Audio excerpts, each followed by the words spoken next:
A guerra colonial em Moçambique tem como causa remota a luta pela conquista da África levada a cabo no após-guerra pelas potências mundiais, Estados Unidos da América e União Soviética, e como causa próxima o desejo de independência dos povos colonizados.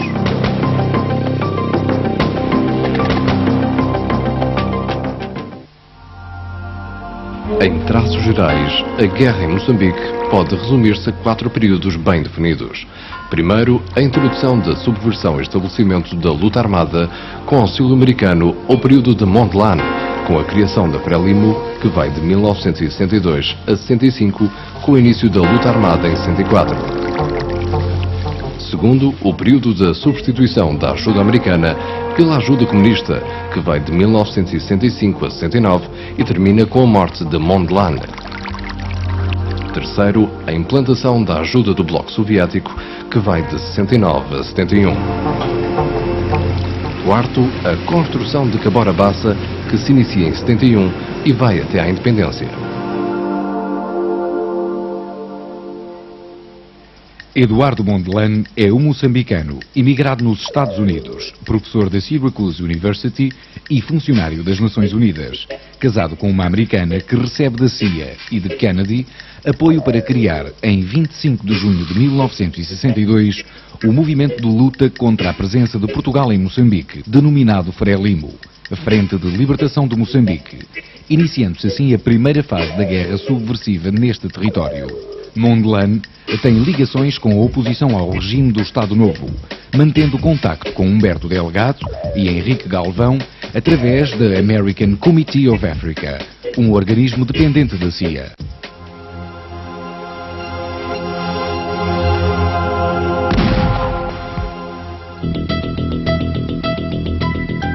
Os incidentes sangrentos em Moçambique começaram com a morte de um padre da missão de Nagololo, em Cabo Delgado, mas os responsáveis são terroristas da União Nacional Africana, cuja sigla em inglês era MANU e não guerrilheiros da Frelimo. O início da luta em Moçambique é, para a Frelimo, o dia 25 de setembro de 1964, com o ataque ao posto administrativo do Chai na área dos Macondes, seguido do assalto ao quartel de Moeda. Contra o colonialismo português, a conquista da independência total e completa de Moçambique. A guerrilha da Frelimo ultrapassa as expectativas de Mondlane e espalha-se por 3 zonas: Distrito de Cabo Delgado, Niassa e Tete.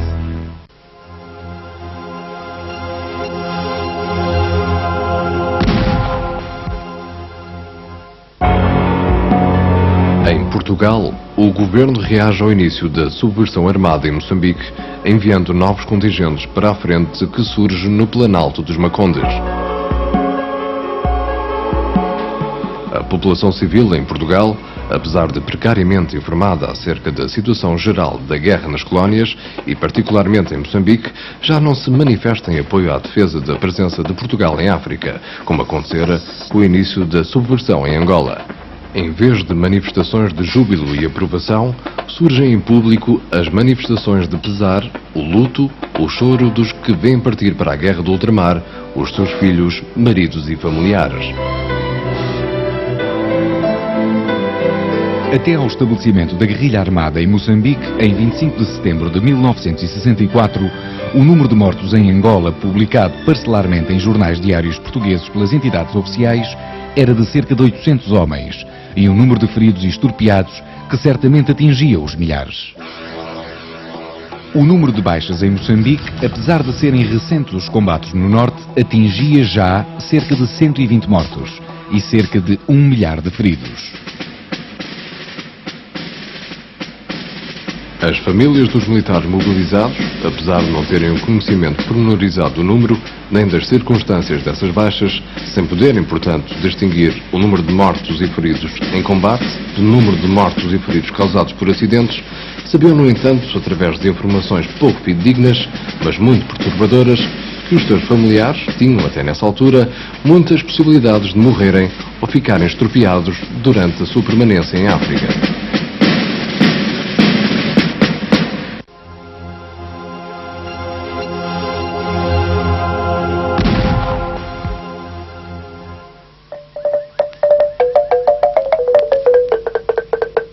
A subversão inicia-se no Planalto dos Macondes, em 1964.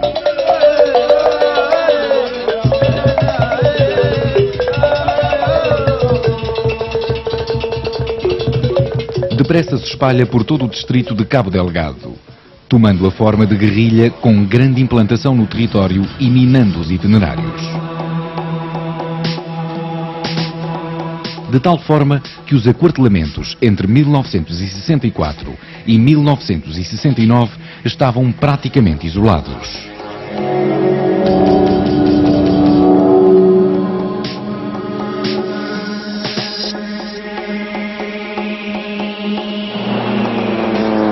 Como era o caso dos aquartelamentos e aeródromo base em Moeda.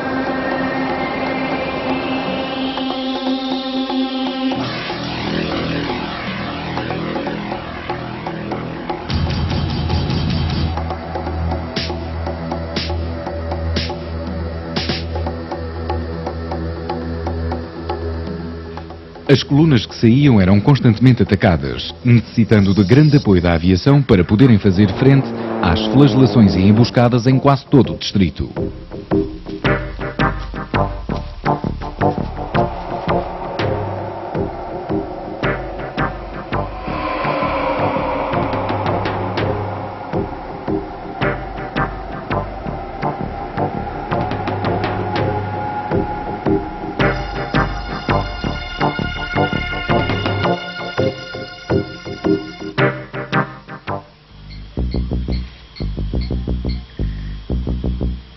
Cabo Delgado era uma zona de grande atividade operacional, onde o número de baixas nas tropas portuguesas era muito significativo.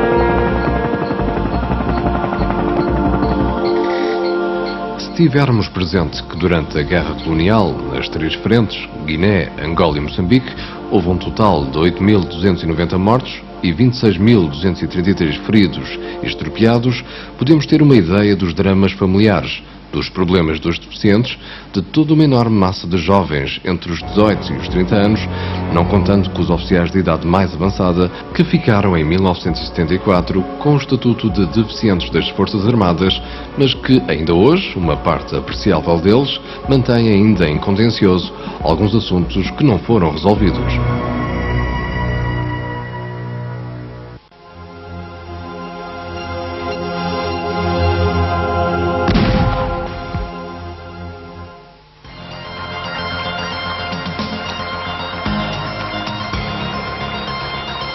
A partir dos ataques no Coboé, junto ao Largo de Assa e a Olivença, próximo da fronteira com a Tanzânia, em 1964, a subversão armada espalha-se por toda a zona do Niassa, na região dos Nienges, o que obriga a aumentar os efetivos das Forças Armadas, que se mantêm em contínuas operações.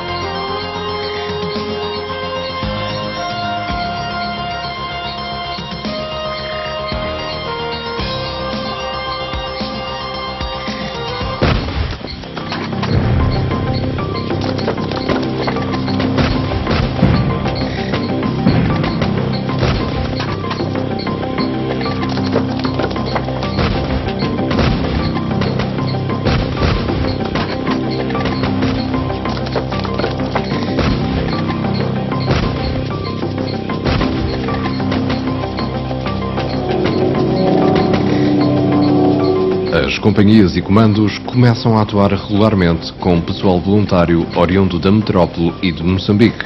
São tropas com elevado nível técnico e psicológico na sua preparação, que estavam perfeitamente adaptadas à luta de contra-subversão e que tiveram os melhores resultados na sua ação operacional.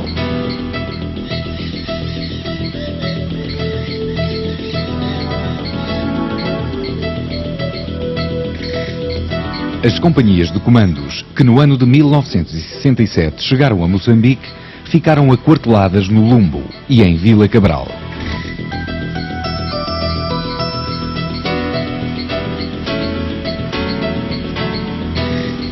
Essa preparação e esses resultados operacionais eram tão importantes que o Comando-Chefe de Moçambique decidiu criar uma escola de comandos em Montepuez, utilizando voluntários de todas as unidades, tanto com pessoal oriundo da metrópole como moçambicano.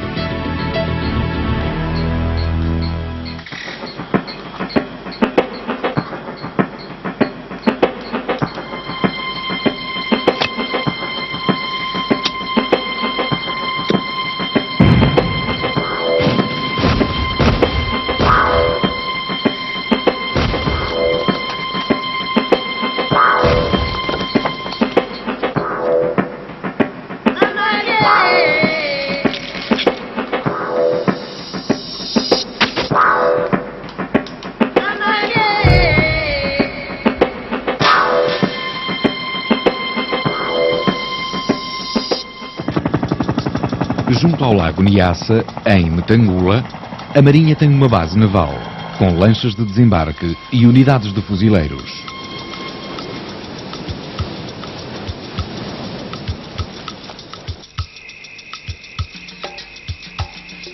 Na sua globalidade, até 1964, as tropas da metrópole iam chegando para rendições e até mesmo para reforço. Mas no seu conjunto, a partir de maio de 1964, o dispositivo começou a sofrer algumas alterações, havendo nesse ano um aumento de unidades destacadas.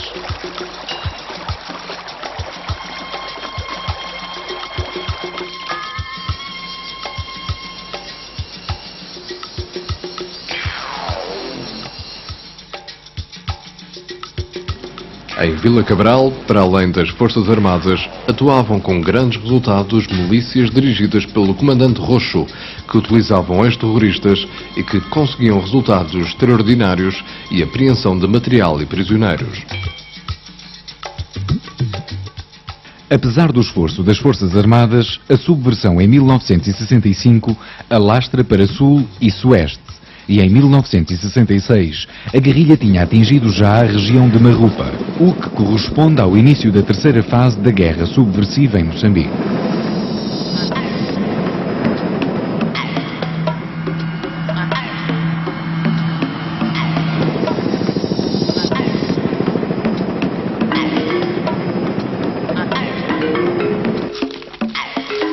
Os dispositivos militares portugueses reorganizam a sua estratégia ofensiva, desencadeando ações contínuas para fazer frente às novas posições que os guerrilheiros da Frelimo ocupavam no terreno.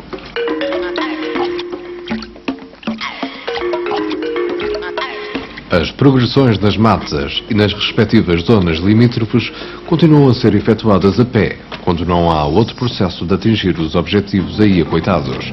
Mas sempre que possível, as unidades especiais são transportadas para junto do objetivo.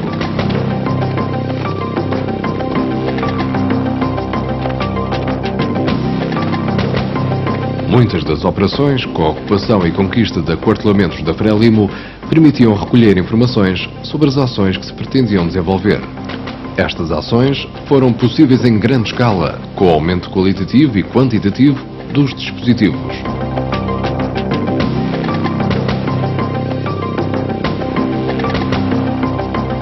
É dentro desta filosofia de emprego tático das forças especiais que as operações conjuntas de tropas especiais começam a executar as missões que lhe eram confiadas. O conceito de transporte e os métodos de aproximação aos objetivos sofrem alterações, utilizando-se mais os transportes aéreos, sobretudo helicópteros.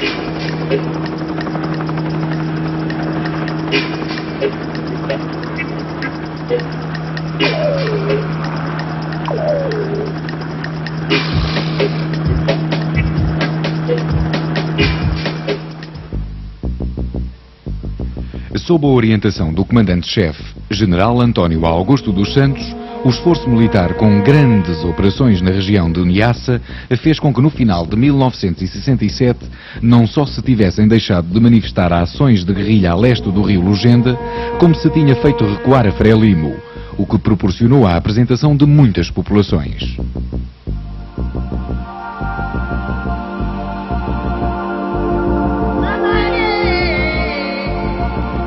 A assistência sanitária e escolar às populações foi, neste período de pacificação do Niassa, uma das ações mais importantes das Forças Armadas Portuguesas. A construção de aldeamentos na zona do Niassa tornou possível consolidar a pacificação de toda a zona Niange, aumentando o bem-estar das populações e evitando a propagação da subversão armada.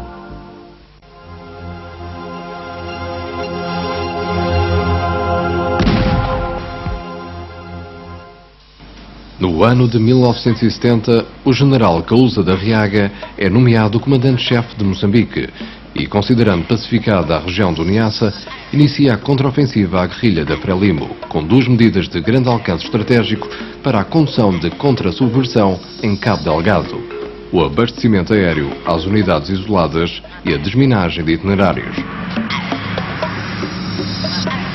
O papel da Força Aérea no apoio às unidades isoladas foi extraordinário. Os abastecimentos pelo ar de víveres e material que era necessário para manter operacionais as unidades do Exército e da Marinha permitiram que fosse possível preparar a desminagem dos itinerários e iniciar uma série de operações de grande envergadura, que correspondem ao período mais importante da terceira fase da guerra em Moçambique.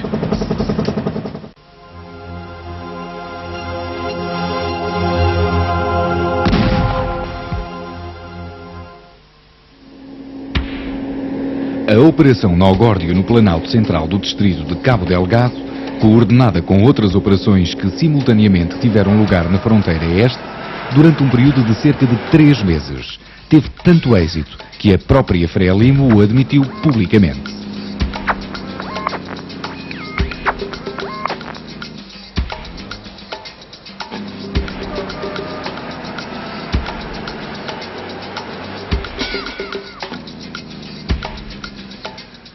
A Operação Nogórdio é, sem dúvida, a maior operação que tenha sido levada a cabo durante a Guerra Colonial nas 3 frentes. O general comandante-chefe Causa de Arriaga criou um novo conceito de operações militares a nível das Forças Armadas Portuguesas, utilizando novas táticas que se basearam nos seguintes princípios: utilização das tropas de engenharia como tropas operacionais para desimpedirem os caminhos na direção dos objetivos, utilização de tropas especiais de assalto aos objetivos e utilização do helicóptero para missões de assalto.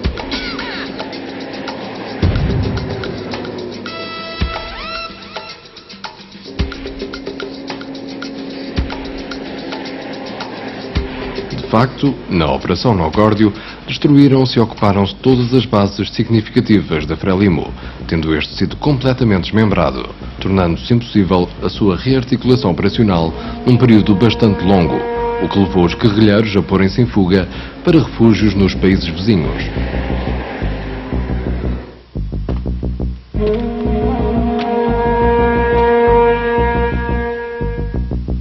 As Forças Armadas Portuguesas restabeleceram as comunicações terrestres no Planalto dos Macondes, passando a ter completa liberdade de ação e plena iniciativa.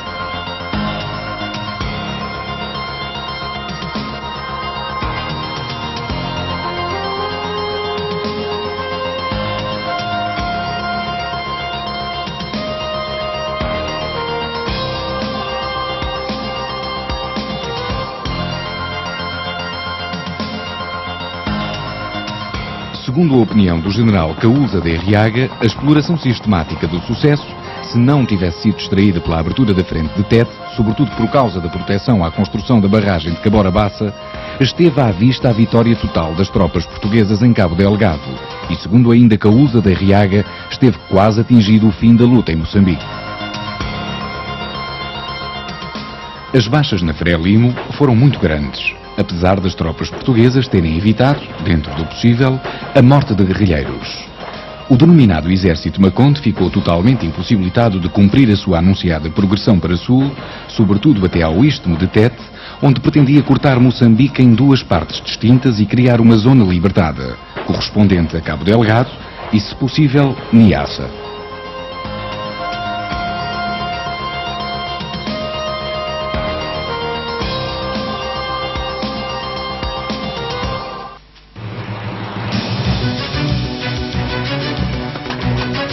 Mas as Forças Armadas Portuguesas não se limitaram a ocupar os objetivos e a desmembrar a organização militar da Frelimo, mas levando a cabo uma série de ações de limpeza por tropas transportadas de helicóptero, o que teve como efeito a fuga dos comandos, quadros e de mais pessoal da guerrilha da Frelimo para a Tanzânia.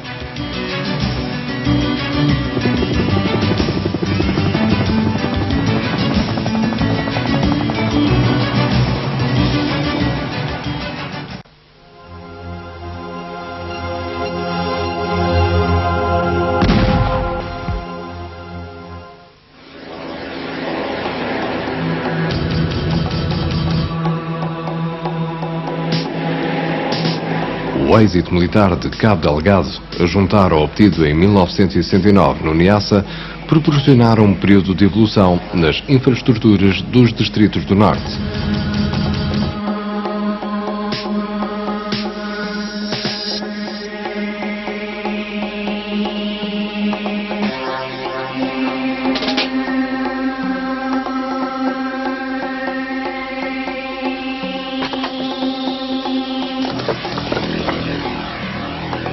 A engenharia militar abriu estradas, construiu pontes e fez até mesmo pequenas cidades.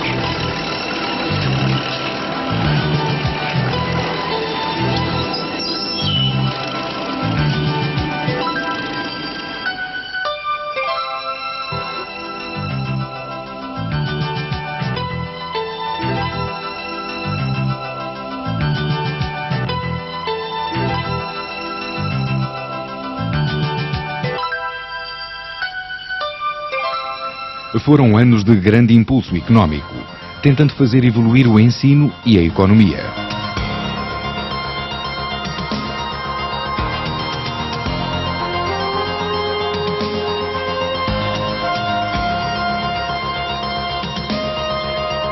As grandes metrópoles moçambicanas, como Lourenço Marques, Beira, Quelimane, Porto Amélia, eram cidades de nível europeu e das melhores do continente africano.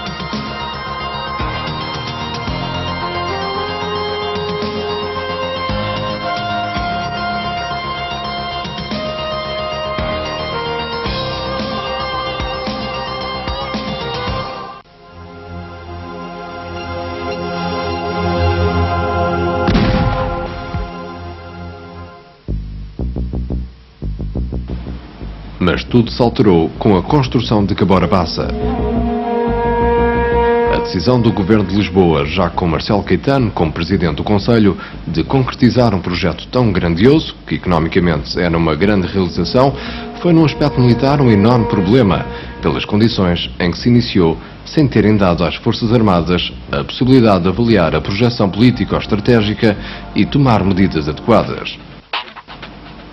Logo que começou a sua construção, houve necessidade de proceder à transferência de efetivos de Cabo Delgado para o distrito de Tete.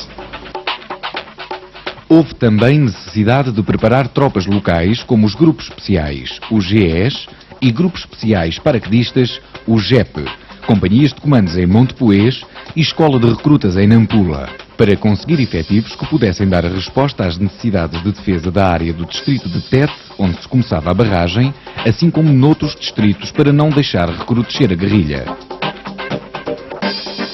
Desde 1964, em que a Frelimo tinha atacado um posto administrativo de Char, as ações até 1968 são quase exclusivamente da iniciativa da Coremo, Comitê Revolucionário de Moçambique, tendo conseguido atingir Zamboé e Zumbo. Mas, a partir de 1969, a Frelimo passa a ter uma ação concertada em ataques aos acessos de Cabora Bassa e a Coremo deixa de aparecer.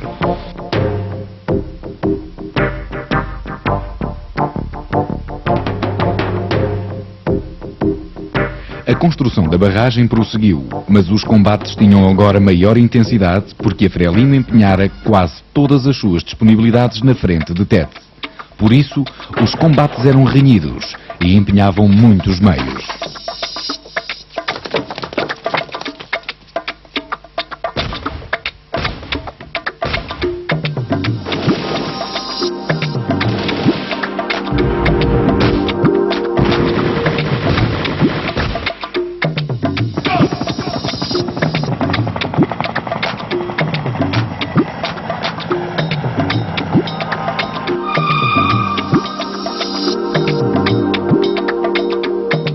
A Frelimo, não conseguindo parar as obras de Cabarabassa, que se vai construindo dentro dos prazos previstos, acaba por introduzir pequenos grupos de guerrilha no distrito de Manica e Sofala, tentando criar instabilidade entre as populações de Vila Peri e da própria cidade da Beira, com amplos efeitos psicológicos. Apesar de não ter efetivos para conseguir fazer crer que teriam possibilidades de cortar o istmo de Tete para impedir a circulação no caminho de ferro e das colunas rodoviárias.